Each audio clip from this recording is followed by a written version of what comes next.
Dimanche, le 12 février prochain, pour la Saint-Valentin, on aura un spectacle tout indiqué présenté par les Arts de la scène du côté de la salle Edwin Bélanger.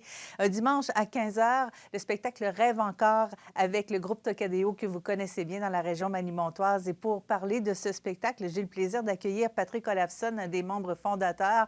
Si vous êtes 4 membres fondateurs, je pense. Là. Vous êtes encore Oui, ensemble. absolument. On est les quatre mêmes chanteurs depuis le début du groupe en 2008.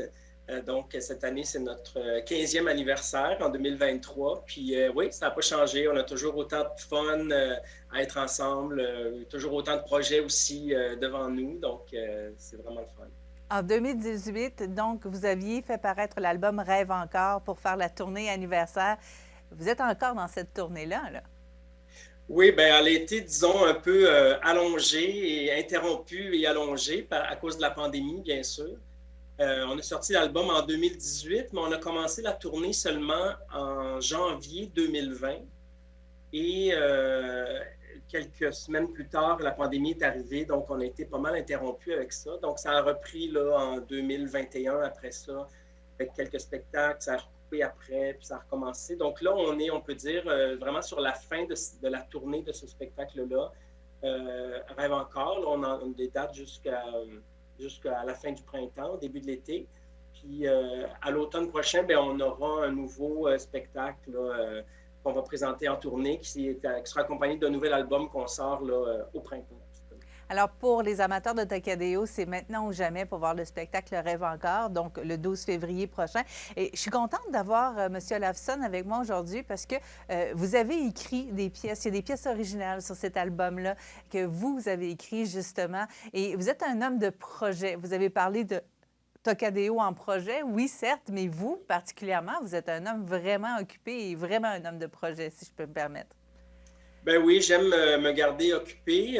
L'écriture, c'est un hobby, je dirais, que j'ai depuis de nombreuses années. J'ai jamais poussé nécessairement beaucoup dans ce sens-là parce que j'ai été très occupé avec Tocadéo, bien sûr, et avec des tournées spectacles et tout ça.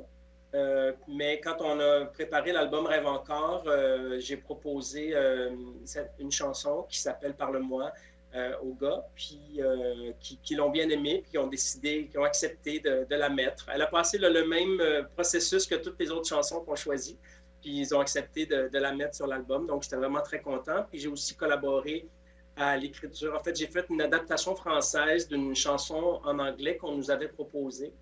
Et on adorait la chanson, puis j'avais eu envie d'en faire une version française, donc j'ai collaboré là, sur cette chanson-là aussi qui s'appelle, voyons, j'ai un blanc, mais ça s'appelle Stay With Me, ça s'appelle. OK.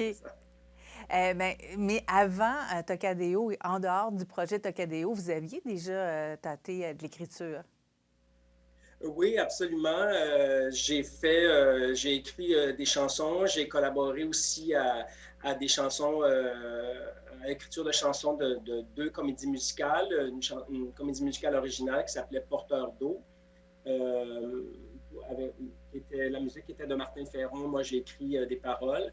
J'ai aussi fait l'adaptation française de toutes les chansons d'une comédie musicale qui s'appelait Trailer Park Musical, que j'ai fait il y a de nombreuses années de ça quand même.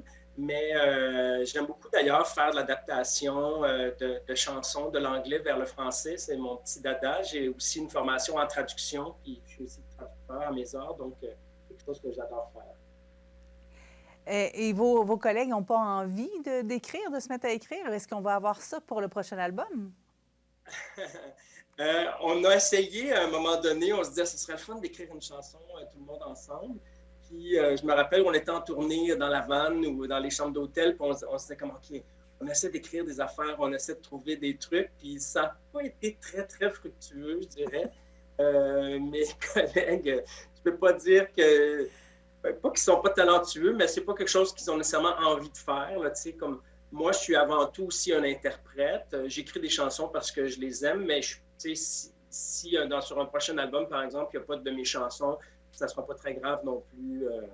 D'ailleurs, le prochain album, c'est un album de reprise, donc il n'y a aucune chanson originale, donc c'est bien correct aussi. Est-ce que tout est choisi déjà pour le prochain album? Oui, en fait, là, il est déjà terminé. L'album est enregistré, il est terminé et il devrait sortir. J'ai pas la date précise encore, mais quelque part au mois de mars, peut-être début avril. C'est un album qui va s'intituler Chansons pour durer toujours. Puis on avait envie, comme la chanson de Richard Séguin, en fait, qui va se retrouver sur l'album. Et on avait envie de faire un hommage à la chanson québécoise, la chanson francophone d'ici, parce qu'on est allé chercher quelques franco-canadiens aussi comme Daniel Lavoie et Rock Voisine. C'est vraiment là, un hommage à la chanson québécoise. On va falloir patienter pour le mois de mars pour entendre le nouvel album de Tocadéo. Sinon, vous pourrez les entendre sur la scène de la salle Edwin Bélanger dimanche 12 février, donc dimanche prochain, 15 h, pour le spectacle Rêve encore, qui célèbre les 10 ans de la formation. Mais 15 ans, ça fait 15 ans. Oui, en fait, ben, quand on a sorti cette tournée-là, on célébrait les 10 ans. C'était 2018 quand on a sorti, mais là, ça fait déjà 5 ans de ça, parce que la tournée s'est allongée. Fait qu'effectivement, je pense que dans les vieux communiqués que les médias ont reçus, ça parle du 10 ans, mais on est déjà rendu à 15. Donc, cette année, on a ressorti là, un nouveau communiqué avec le nouvel album, le nouveau spectacle, là, où on dit qu'on célèbre plus nos 15 ans. Mais on vous souhaite encore de nombreuses années et on se le souhaite également pour pouvoir vous entendre encore longtemps. Alors, c'était Patrick Olafson du groupe Tocadéo qui sera avec ses amis Dany Laliberté, René Lajoie et Benoît Miron sur notre scène très, très bientôt. Merci d'être passé sur nos ondes. Merci, au plaisir de vous voir. À bientôt.